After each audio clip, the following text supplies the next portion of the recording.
We are in Newton, Iowa, and look, there's snow everywhere. In this case, we have two very young victims. 17 and 20, and the case is 31 years old.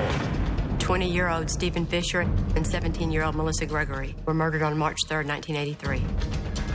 Steven Fisher was ambushed when he stepped outside of his trailer at the Copper Dollar Ranch. One inside the trailer, one's outside the ramp. The one difference in this case is how brutal these murders were, though, on both of them. Their skulls were crushed in.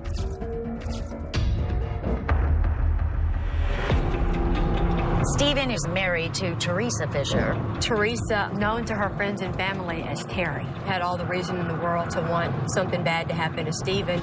Steve and Terry's marriage was rocky at best, and Steve was dating Melisa at the time they were murdered. But there also was that whole drug angle that sort of clouds it all. Is there some kind of message being sent? After Melisa and Steven were found murdered, people thought drug activity at Copper Dollar Ranch had something to do with it. This case truly is stuck in the middle of two complete different stories. It's going to have to be one of the old witnesses finally saying something different because their conscience gets to them. Johnny Bond has experience interviewing people involved in the drug world, so he's going to bring that into this case to help us figure out if this is a drug-related murder case or not. The only thing we can do is stay positive and give it all we got like we always do. Okay, Pollyanna. Come on now. It has been 16 years and still no answers. Police consider her killing a cold case. Years later, the case is still unsolved. There are so many cold cases out there just waiting to be solved. The crime scene ultimately tells the story of the murder. We want to bring justice to these victims.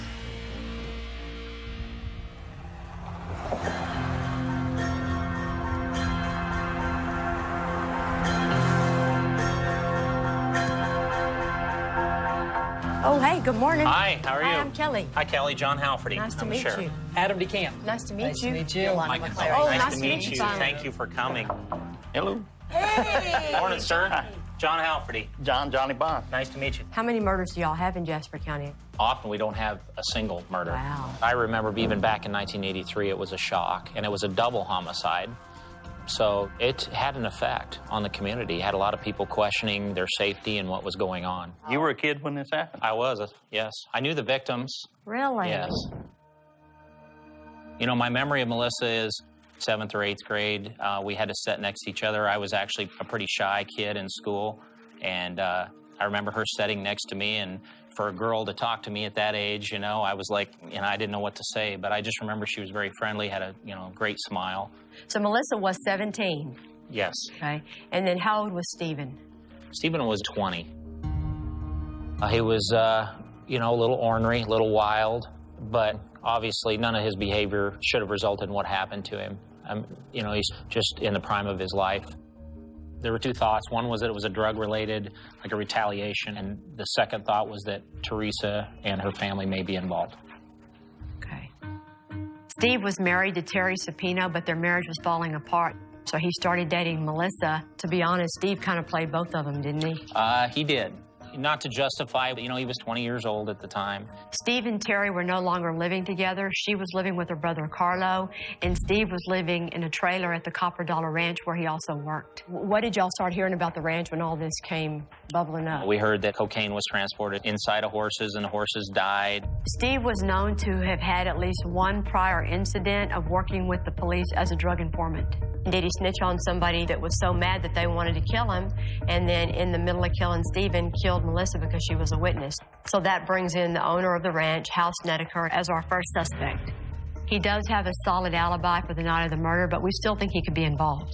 Steve worked for him at the ranch. Yeah. They He had him do knew the secrets. He did, yeah. He did at least one, if not multiple trips to Florida. From Florida and brought back. Steve did drug runs for him. And he knew Steve was a snitch. We also have to consider the possibility that Steve was killed not for something that he did to Hal, but for something Hal did to someone else. And that person wanted to send a message to Hal by killing the kid who lived there on the ranch. If this was in retaliation for something he had done in Florida, at some point he would have been told that. How do we know he wasn't? Well, we don't, and that's something we need to talk to him about when we talk to him. All right, so y'all talk about Terry. She's our second suspect. What do we want to put first? Motive. Jealous, angry. She puts herself there that night. I mean, like within hours. Although Steve was running around with Melisa, he was still telling Terry they were going to get back together. And in her very first statement, Terry said that she went out there to talk to Steve because they were going to go look for an apartment together, but he blew her off. That apartment thing is the main thing. She thinks they're moving on together. Right. Well, they're separated. They're still having sex, so He's using her. Yes. You know, we know the family did not want her with him. Terry's family had a history of violent encounters with Steve, and it was Terry's twin brother, Tim, who drove her out to the ranch that night. Okay, Tim. He was the brother she went to when she needed a ride or she was having marital issues. He could be maybe the most angry because he probably knows the most of all the family members. Knows all the dirt on Yeah, he Everyone's knows. got a breaking Yeah. point. But he was out there by his own admission that night. Okay. This case has the unusual complication of truly half the people in this county think that it was drug-related, and the other half think that it has to do with Steven's estranged wife.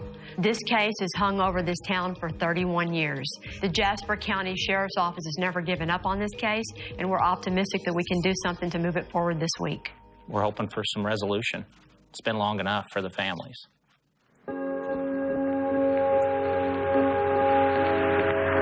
I'm Kelly. Today we're meeting with both Melisa and Steve's family. They've been connected all these years because of what happened with the murders back then. Talk about Steven. Let's talk about him. He was a clown. Yeah. He was y'all's baby brother. Yeah, and I babied him. Can you remember some good stories to talk about with Melisa? She was very spunky. I mean, she had no care in the world. Energetic. Yeah, I mean, energetic. That's kind of how Steven and her click so much, because Yeah. both of them full of life. You remember all of that night? She wanted to take the car so that way she could come back. And I told her no, because Mom needed the car to pay for her rent the next day. She didn't want to come back home anyway that night. You don't need to feel bad about that. She was in love and wanted to stay with her boyfriend. You should not feel bad about the car. I don't anymore. And how did it all affect your mom? It made my mom crazy. She dwelled on it. I mean, your mom called us all the time. You know, we talked to her all the time. It consumed her completely. Toward the end of their lives, Ida, who's Melissa's mom, was living in the same nursing home as Thelma, who is Steven's mom. I remember Thelma, and she grabbed me and brought me down, you know, to her face, you know, and said, "It may not be long for me, but I want you to keep at this." Mom never talked about...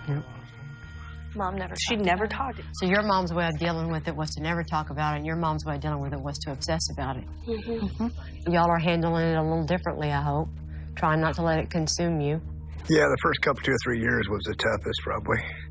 Quit school over it, you know, because I got tired of going to school and people asking me, you know, about it, and then I just break down and cry and, you know, it had to go away.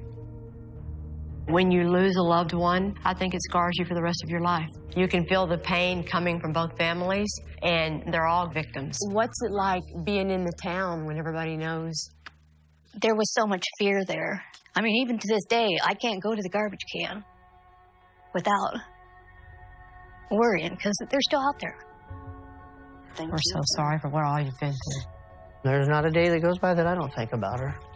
We're going to try our very hardest, but you can't promise anything.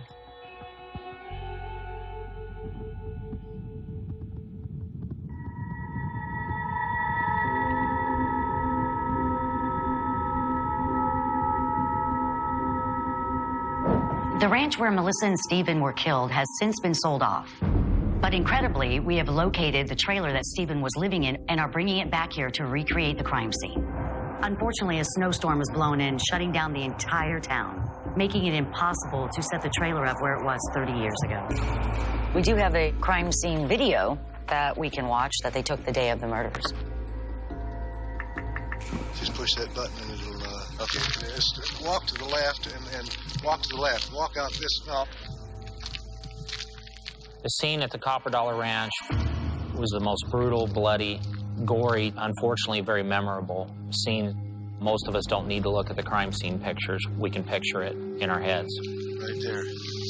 We know that Tim Supino drove his sister Terry out to the ranch that night, but seeing how violent the scene was makes me wonder if maybe he was also involved in that part of the crime. I just don't think a girl's doing that much damage.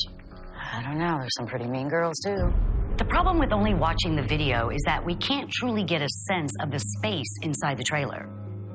Hopefully the weather will let up soon and we can see it with our own eyes.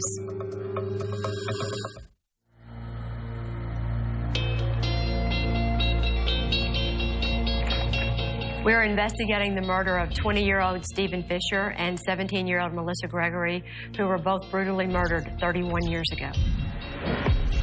Although the weather has kept us from being able to go out and take a look at the crime scene, a crime scene video the police took that very day has given us a perspective on what happened.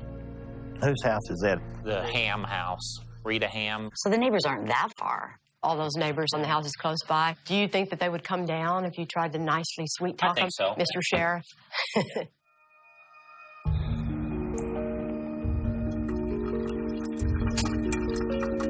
Everything's fine, everything's fine. You want something to drink? I'm good.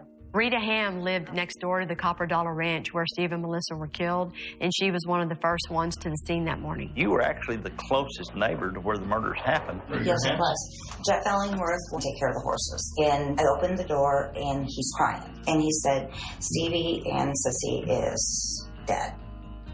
I walked across the grass with Jeff, and at that point I seen Steve laying on the ground. I thought he had a shirt on because the blood was so brown. No cell phones during that day. Yeah. So I would have walked back across to my house, and I called Sheriff's Department. Is it the Sheriff's Department? Yes, it is. This is John Ham. House minister owns the horse farm that's right next door to our house. And the people that work there are dead. One's inside the trailer, one's outside the front. House nigger. Now, where's he living? Personally, I don't like House Snedeker. He's shady. Yeah. Well, let's talk about that place, the horse place. You know, there's been talk of drug trafficking. Did you see anything that you thought was inappropriate? House Snedeker had always been one that people could go to for dope. And I always was real suspicious of big semi-loads of hay that would come in for a few horses. Okay. And I was actually told that sometimes the hay was brought in with drugs in it. And then a couple of times there were horses that were dead and they would like have their stomach open. People would say they carry drugs in their horses. Hearing all those rumors about drugs being found inside of the horses, it raises all kind of suspicions about whether or not Steve was involved in the drug activity at the Copper Dollar Ranch. So we need to find out more about what Steven and Melisa were like back then.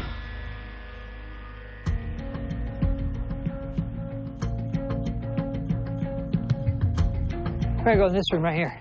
This one? Yeah. Sandy Vincent was friends with Melisa, and she also knew Steve very well. Talk about Melisa. She was a good friend to me. Yes. I cannot think of anybody who disliked her. Now, I can think of a lot of people that didn't like Stevie, and I don't even know what she saw in him. He was a puke. He got caught taking kilos of drugs out of these horses, and he was selling them. But Steven was well known as being a snitch. He was well known for telling the police to get out of trouble. With Steven's reputation as a snitch and the rumors around town about House Snedeker's involvement in drug activities, it's becoming more and more apparent that this could all be drug-related.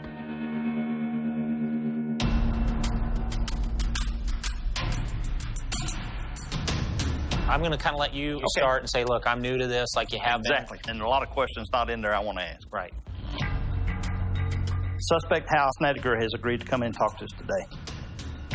There's a lot of questions about his possible connection in this case. We need to get some answers.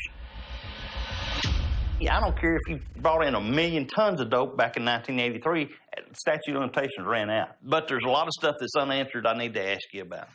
I've done a lot of things in my past, and I'm just going to tell you the truth from here on in. You just ask me whatever you want to ask me. I don't care what happens. All right. Initially, Hal was considered the suspect. And in fact, one of the officers at the scene that day accused him of doing this because Steve was an informant for the local police. Well, what do you know about that? The only thing I know about that is what I found out the day I walked up and Steven was laying there on the ground and Ververs looked at me and he goes, "You found out, didn't you?" And I said, "Found out what?" "You found out he was working for us, so you took care of the problem." I said, "Oh, bull. There's a whole lot of things about my life I'm not real proud of, but I'm not that." All right, let's go back to the night this happened. Did you know that Steve was staying out there? Yes. Okay. I let him stay there in the camper. In September, he's narking on people. I'd be scared to death to have this kid do anything for me. If I was doing anything. Didn't you send Steve down to Florida with the payment one time? No. You sent him on an airplane with $36,000 cash? No, I would have never had him do something like that. Not in a million friggin' years. We know Hal's lying about this because he's contradicting his own sworn statement he gave years ago. Question, did Steve Fisher make trips to Florida for you in relations to marijuana traffic? Hal, he did. I had him fly to Florida once with a bunch of cash to pay for a load that I received. I believe it was $36,000. If you're saying no, you didn't say it, but you can see here you did say it. I don't remember that at all. They kept trying to tie all this drug running in with this, and there was no part of it. When looking at the drug aspect of this case, we're not only looking at Hal as a suspect, we're also looking at the possibility that Steven and Melisa were murdered for something Hal did. After all, Steven was working for him, and they were staying on his land. All right. He had done some threatening, right? He threatened the guy that I got involved with, Alan Shadd. Alan was doing an offload in Sarasota. Well, instead of doing the offload and taking the stuff to he capped it, like 30,000 pounds. And then when finally he got a hold of him, Alan said, "Well, I didn't only take your shit out of your wife." And that's why he said if he ever got his hands on it, he'd kill him himself. How much money are we talking about? Around $9 million. And that's enough to get you killed. Yeah. Man, I could see being so goddamn angry. Were you scared? Yeah, I was, but this had nothing to do with that deal. Since 1983 up till today, you've never heard that this was some kind of retaliation toward you or Alan? No. And I would have heard it. Hal exaggerates a lot, so it's kind of hard to tell what parts are true and what parts aren't. Alan Shadd was never charged with a drug crime. But Hal's right in that if this had been retaliation for something he'd done after 30 years, he would have gotten word about it, because there's no point in retaliating if the person doesn't get the message. Today we got a real break in the case, the weather. It finally stopped snowing, and they were able to transport the original trailer that Melisa and Steven were murdered in back to the ranch.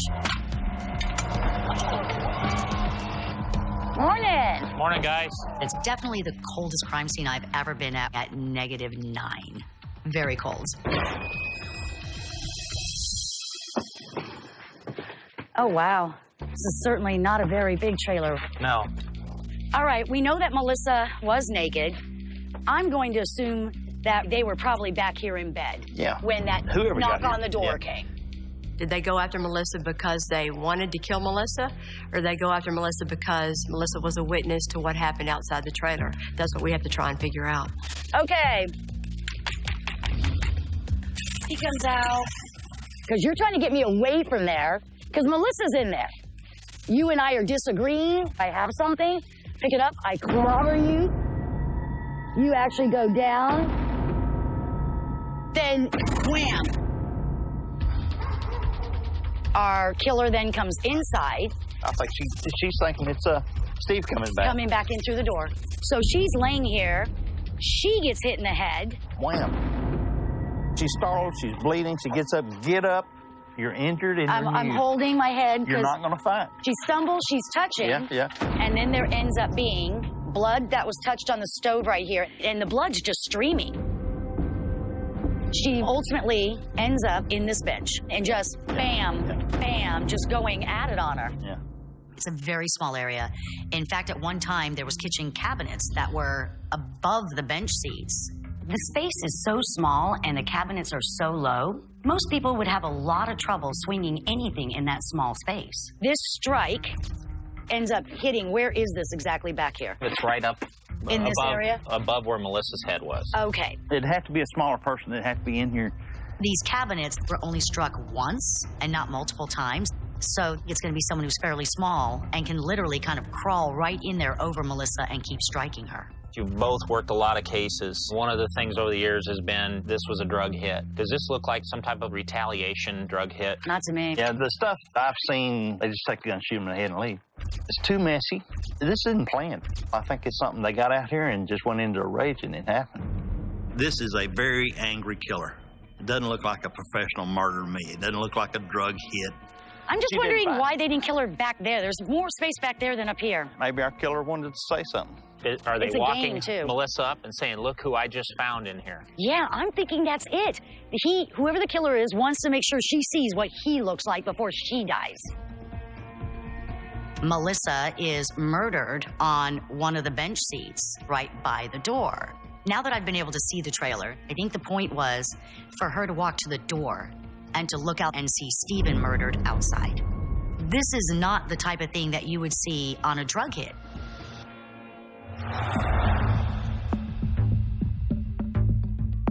You guys are going to take the little room with Linda? Yeah, is the little room open? It is. You ready? I am ready. Hi, I'm Kelly. Nice to meet you. Come on in. Linda Snedeker and her husband Hal owned the ranch where Steve was living and working at the time. People say it was all the dope dealing at the ranch. They got the wrong guy. My husband's not an angel, we all know that, but my husband's not capable. Never. Okay. If drugs had anything to do with it, I think we would just tell you. On the other side, Terry, she could get so mad that she didn't even remember what she did. Yeah, you call it here a red-headed hothead with a blackout temper. Yeah. About 6 months before the murder, Linda was a witness to Terry's temper firsthand. She pulled in the driveway to talk to Steven, and they were yelling, and then she rolled Steven's arm up in the window and was dragging him down the street. Like he's just kind of going down the road like this. Yeah, in the window? we were like freaking out. So. And you saw it. Yeah. I don't think we've heard anybody say they saw it. Everybody just heard it. Heard it. How far? Quite a ways. Steven ended up with a broken arm from that incident, and that shows how violent Terry can really be. The day before everything happens, what do you remember about any conversations with any of these people?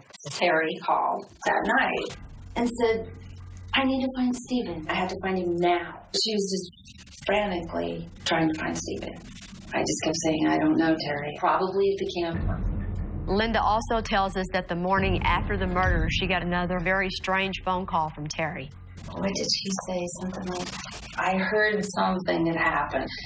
And I said, yeah, Terry, Steven was murdered at the ranch. She's like, oh, I better get an attorney, hadn't I? Not any emotion, not, oh my God. The man she'd been looking for so desperately the night before. Nothing. Linda's stories raise some real questions about Terry's behavior, but we have to take them with a grain of salt because her husband is also possibly involved. So we need to find some other witnesses who know about Terry's actions around the time of the murder, who have nothing to gain from all this. I'm Adam DeCamp. I'm with the Division of Criminal Investigation. I'm Kelly. Patty Grayson and Terry were friends back in '83, and she's agreed to talk to us.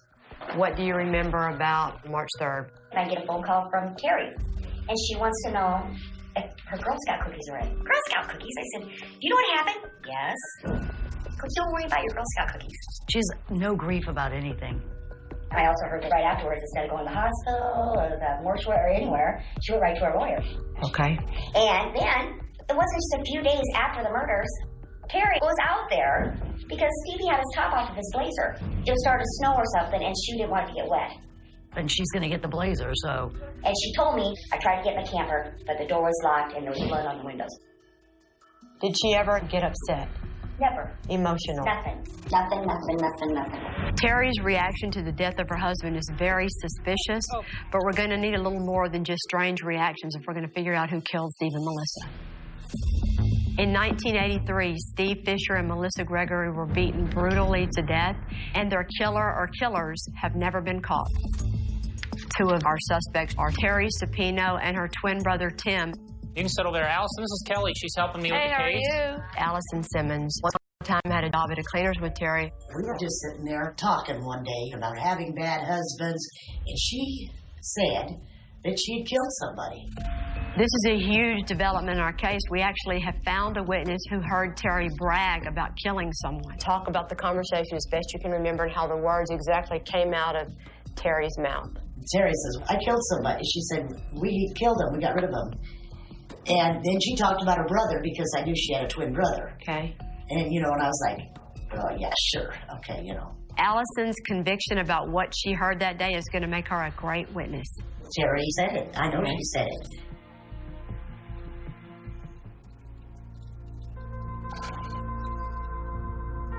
This whole town has thought for 31 years that it's a drug-related hit. And there's Hal Snedeker, the man behind all the rumors and a suspect for all this time. What are y'all's thoughts now? I think if it was connected to something that group had done, they would have been notified. You know, look what happened there, you're next. I agree with Johnny. We've asked them over and over, was this a retaliation type hit? And they've never heard that. I know everybody's going to say, well, Steven was a snitch. You know, that might be a legitimate reason to kill him, but they wouldn't have done it there, and they wouldn't have done it that way. Yeah. The man lost everything because of this, and I think all those rumors started because of Terry to deflect off of her. Yeah, but if we mark him off the board, we're saying we don't think he had anything to do with it any kind of way whatsoever at all. I don't. You don't. Do you? No. Do you? No. Do you? Take him off the board. All right.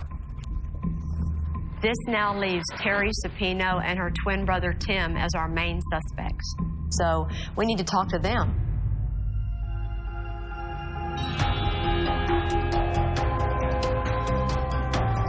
They're gonna go past that side street, and then it'll be on the other side of that yellow house. Hi, John Halferty with the Sheriff's Office in Newton. You're Tim? Tim. Johnny Bonds. Oh. They've asked me to come up and help work on this case. The only thing I can tell you is Terry and I were there that night. Terry had called. She said, can I go run by the house? I said, yeah, I'll pick you up. So we went out to the ranch. I went and got Steve, and he stood outside the car and talked while I was standing at the Bronco. And they had the conversation at the car door? He stood right there and bent over the window. You remember how he's dressed? I remember jeans and nothing else. Did y'all know Melisa was there that night? I think she was, because Steve made damn sure he closed the trailer behind him, and he pushed me out of the doorway. He didn't want Terry going in there to talk to him. But did you know that she was mad at Steve and Melisa? She was so set on doing what she had to do to get back together. She was set on reconciling. When the conversation was over with Steve, was she upset? She wasn't screaming, but, you know, silent rage is just as bad. I was very surprised. I didn't expect him to be cooperative. He tells us that he actually dropped Terry off at their brother Carlo's house, and he didn't see her again until the family meeting the next morning. Terry said, what do we do about last night? I said, we have got to tell somebody we were there. I'm right, no way. I said, okay, what's going to happen if they find out later that you were out there and you didn't say anything? Well, I guess that wouldn't look too good. The reason that Terry's a suspect is, one, she had motive. Stephen was the dog. He's dogging around on her. She had the opportunity. I mean, y'all were after that. No, there's no doubt about that. And she's a fighter. He's not overly protecting Terry. No, he's not. Any question about did any of your family members do it? After March, I've had no idea. Yes. March 3rd, 2013 was the 30-year anniversary of Melisa and Steve's death. At that time, the Jasper County Sheriff's Department re-interviewed Tim and Terry about their activities that night. They asked him some really hard-hitting questions, and they also laid out for him all the reasons why his sister Terry could be involved in this murder. 30 years, that never bothered me. And in March, it started, as soon as they said family, I thought, could it really have happened? And now I don't know. Now he knows. Tim has always been a suspect in this because he's the one who drove Terry to the ranch that night. Thanks, Tim. But if we think that he's telling the truth and all he really did was take her there and drive her home, we need to consider the possibility that Terry might have gone back to the ranch herself later on that night and that Tim Supino had nothing to do with it.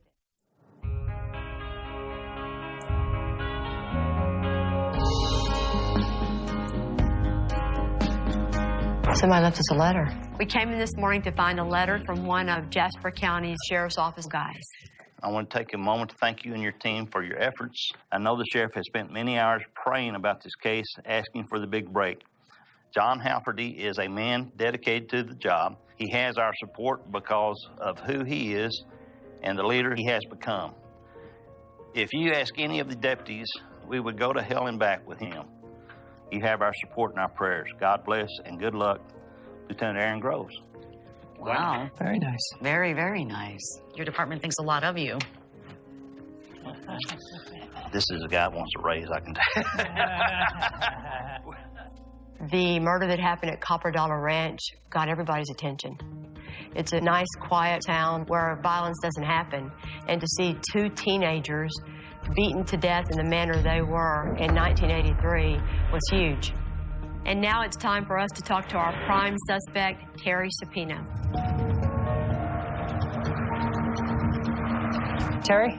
Oh, God. Can we talk to you? Yeah, hold on a second. Terry has spoken to investigators many times in the last 31 years, and her story has changed more than once.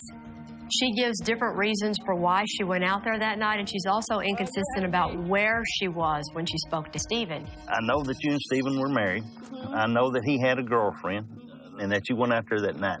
I decided that since he was such a prick to me all the time that I'd just be a bitch and go out there and, you know, talk to him, piss him off a little bit more. So she went out there all stirred up. You had more motive than anybody else. Not really. Yeah. The drugs are a lot of the motive, too, and you guys don't even want to look into the drugs. No, I actually have looked very closely into the drugs. No, I don't think you have. I'm telling you, this Copper Dollar Ranch thing goes way beyond what you guys are even... It goes up, it goes through the lawyers, it goes through the judges, it goes through the government. Let's go back to that day. Tim went up and knocked on the door. He said, Terry wants to talk to you. So I went up there to the trailer door, and he came outside. Tim says she stayed in the car. And they had the conversation at the car door? He stood right there and bent over the window. In your first statement, you said you talked to him sitting in the car. No, I did not. I said that I was out talking to him in front of the camper. And I put that in my statement, and if somebody changed it, that's not my problem. If Terry did, in fact, make multiple trips to the ranch that night, it's possible she's getting the trips mixed up in her head. One of the things I look at when I look at an unsolved murder is who has a motive. Well, of course I have motive, because I'm the wife. Well, and you're the wife that has been jilted. He's with another woman. You know, I wanted to get a divorce. I wanted it to go through. So you didn't... would not allow it to go through. Instead of getting a divorce from him, it appears to me that you actually were trying to get back with him. No, I wanted a divorce. This is yet another part of her story in direct contradiction to what Tim says. She was so set on doing what she had to do to get back together. So you didn't want to have anything to do with him? Mm-mm. They found his semen on a pair of your blue jeans, and you said you went out there and... Yeah, well, I had to play the game, okay? Do you understand? Because if I would have said no, you probably would have tried to kill me. So you're afraid of Steve. Why did you go out there that night to piss him off? I don't understand I don't either. I haven't understand it from the day I picked Well, this I don't case up. understand it either, okay? In my 22 years of all the criminal cases that I prosecuted, I have never seen a suspect talk so willingly, so much, and say such crazy things. They're taking shit out of my statements or adding stuff in to make me look even guiltier. After more than 2 hours, the more Terry talks, the more her logic just falls apart. So now it's just a question of how many things can she say that are inconsistent with what all the witnesses have to say, and with what she herself has said in past statements. The next morning, you called Linda Snedeker. No, I didn't call her. Never talked to Linda Snedeker. You didn't call her the night before looking for Steve? No. I might have called, well, wait a minute now. I might have called over there looking for him at their house. Terry called and said, I need to find Steven. I have to find him now. You know something that I've learned over the years talking to people? What? They always remember the truth.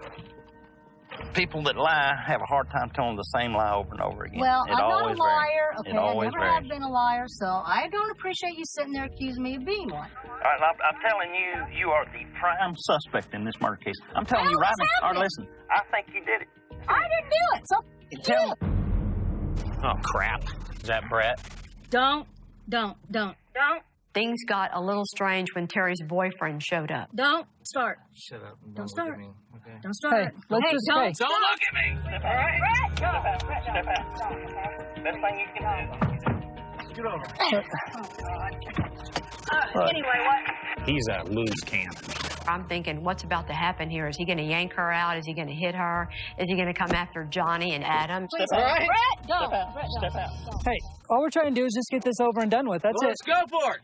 Brett. Step Okay. out. Step out. Brett, don't. Step out. Brett, Step out. Don't, okay? We're in the middle of interviewing Theresa Supino, our prime suspect in Melisa and Steven's murder, when her boyfriend interrupts and insists on getting in the car. You come in here hollering, this isn't going to work.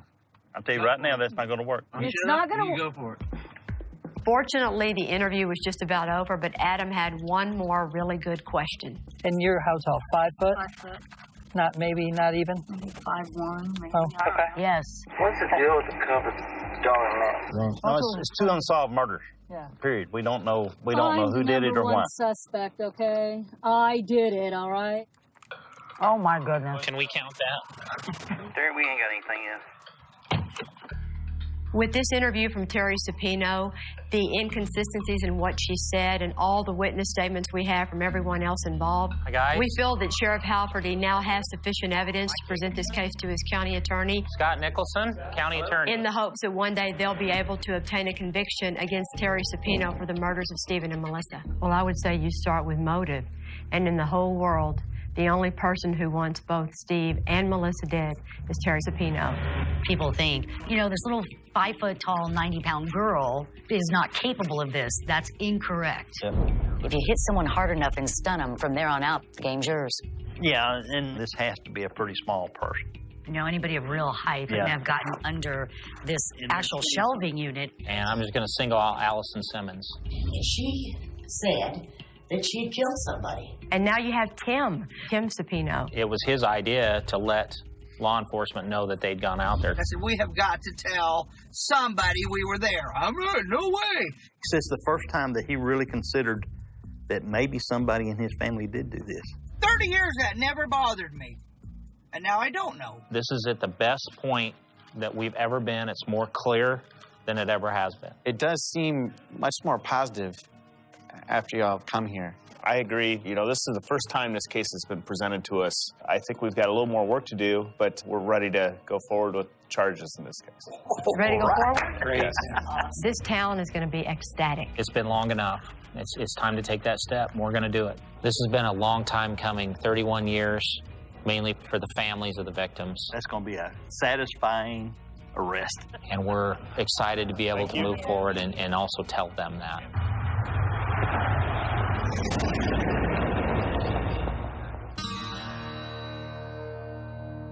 How have you guys been doing this week?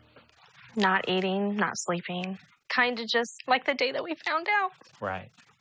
It's hard to go back. It really is. Well, I can tell you something very positive. We met with the county attorney's office today and presented the information to them, and we were finally able to move forward and arrest Theresa Supino for Steve and Melissa's murders.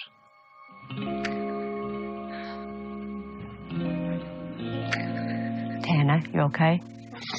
My mom. Wish she was here, but I know she's here. She's with us, Sissy. She knows. I always wanted a resolution for Thelma and Ida, especially, and we weren't able to get that. But they're still looking down. You're right. They'll know. You're right. Yeah, they know. Thank you. It's all good. Okay. Keep your heads up. For the last 31 years, the deaths of Steven and Melisa have weighed heavily on the Fisher and Gregory families. Since the bodies of Steven and Melisa were discovered, the Jasper County Sheriff's Office has remained dedicated to assuring that this case was never forgotten.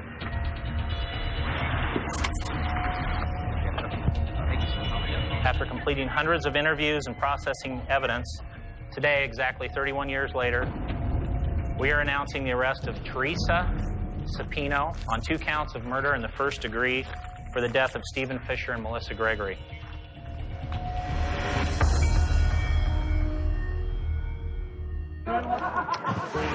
Thanks for coming. I knew this day would come someday. I dreamt of it.